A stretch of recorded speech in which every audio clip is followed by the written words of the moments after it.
Yes. If Hollywood didn't have double standards, they'd have no standards whatsoever at all. Look, everything that's going on out there right now has tensions high. So I thought, what a great day. What a delicious way to just kind of bring everyone together and laugh at Hollywood hypocrisy. Now, this past summer, Hollywood banded together to donate millions of dollars in bail funds to bail out criminals in various uprisings in Minneapolis and in other states. Money that is theirs to donate. They happily did it. They are happily filleted by mainstream media for doing so. Steve Carell, Seth Rogen, among Hollywood stars, donating to bail out Minneapolis protesters. Now, obviously, there were many who were there peacefully, but they weren't the ones that were arrested. The people who were arrested were breaking the law, and Hollywood didn't care because this was a mainstream media accepted thing to do. By the way, all the millions raised for the black community by rich white liberals, none of that money actually got there. You know that, right? None of that money that these rich white liberals in Hollywood raised for Time's Up to protect women, that never reached any women who needed it. That was already been proven. You need to wait about 2 more years and you'll start to see all this money that these morons from Hollywood poured in to these corrupt charities never helped the black community, not one bit. It probably helped other rich white liberals. But of course, that doesn't matter. These people just want to make a statement. It's a tax write-off. Hollywood figures begin donating to bail out Minneapolis protesters. Now, they're protesters in Minneapolis, of course. And every major Hollywood celebrity was a big fan of all the civil unrest, especially when they could sit in their gated communities in Los Angeles and literally fund it by funneling money into these organizations that were doing this type of thing.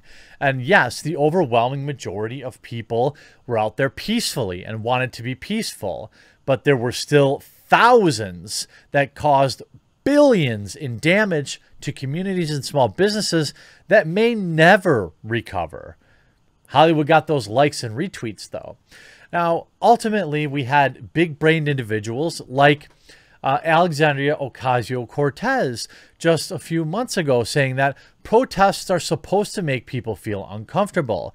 Now, what happened yesterday, though, is being called treasonous, and the people that were involved in it being called some of the worst things you can call anybody. Now, again, similar situation.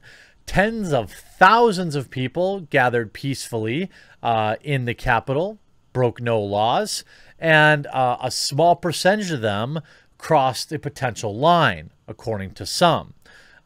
There was little to no property damage. There were no Wendy's burned down, no Targets looted, no sneakers stolen, no local businesses shut down. In fact, they took their anger out on the actual government, the people, the organization, at least symbolically in their insurrection, that the left supposedly was so mad about, but they were too busy burning down Jim's hardware store. They're just mad that conservatives actually took the fight to who they need to. Now, I think that many, the double standard is obviously there, but hilariously, late night hosts react with shock and anger. Shock and anger. You weren't saying that when thousands of people were burning Minneapolis down. You weren't saying that for the Chaz zone in Washington. You weren't saying that when law-abiding civilians were getting pummeled by people in black masks, hit with bike locks. You weren't shocked and appalled for that. Why do you think that is? I mean, I would only have to deduce that you agree with it. I mean, is there any other reasonable reaction to this? Jimmy Fallon, James Corden, Jimmy Kimmel, Stephen Colbert, and Seth Meyers, all far left drones, made their special remarks. Here's a roundup. these are difficult times to do an entertainment show. These are difficult times to do any show. Yeah, as he said, from a pile of money. Today was a disgrace. Today was disappointing. But sadly, today was not a surprise, Fallon said. That's because you all are responsible. Culpable. Not entirely. But you realize that you morons like James Cordon, all right, who comes over to this country to specifically dump on it. What's with you people? You tune into these people that aren't even American citizens to hear them dump on America every night. Is it because they have a funny accent that you think it's better? They worship James Cordon. They worship Trevor Noah. Trevor Noah says nothing about what's going on in his own country. Of course, that's not profitable to talk about what's going on in South Africa to the farmers. I mean, come on. He's not going to talk about that. He's got to own the Cheeto man. All of these people feigned outrage. You want to know why? This is their fault, partly. These are the same idiots that went on television night in and night out and gaslit Americans. These are the same idiots that in 2016, for 4 straight years, have spread nothing but misinformation about things like Russia. It was absolutely not beyond a shadow of a doubt when they were talking about Russia. But now in 2020, when they won, it's absolutely absurd that anything possibly could have happened.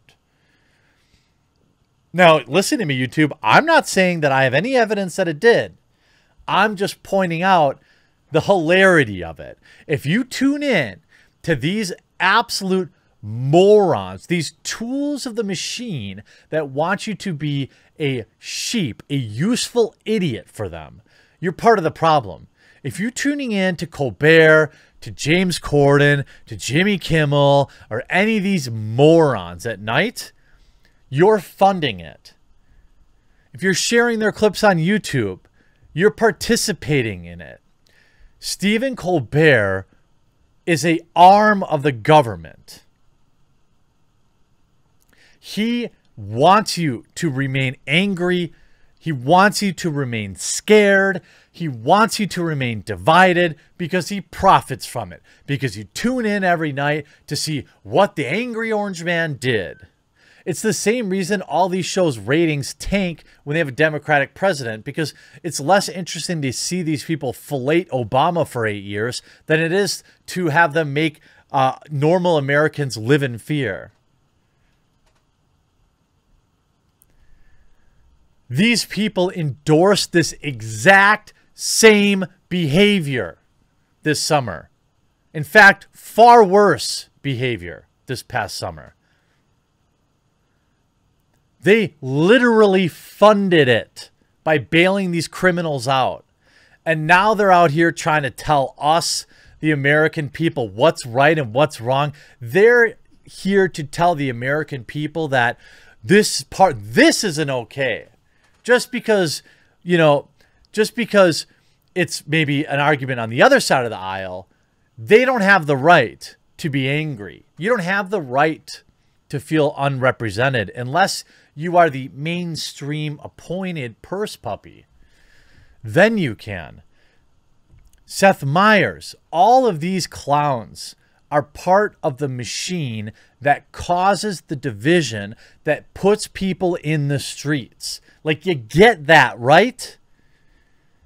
Stephen Colbert has done more to sow division and fuel bad behavior than any YouTuber or Twitter personality could ever dream of.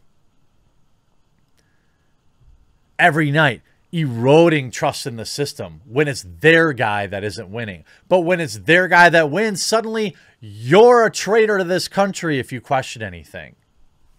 These people are phonies. They don't care about you. And if you tune into their garbage television, you're a part of the problem. I hope you enjoyed this video. We'll talk to you again real soon.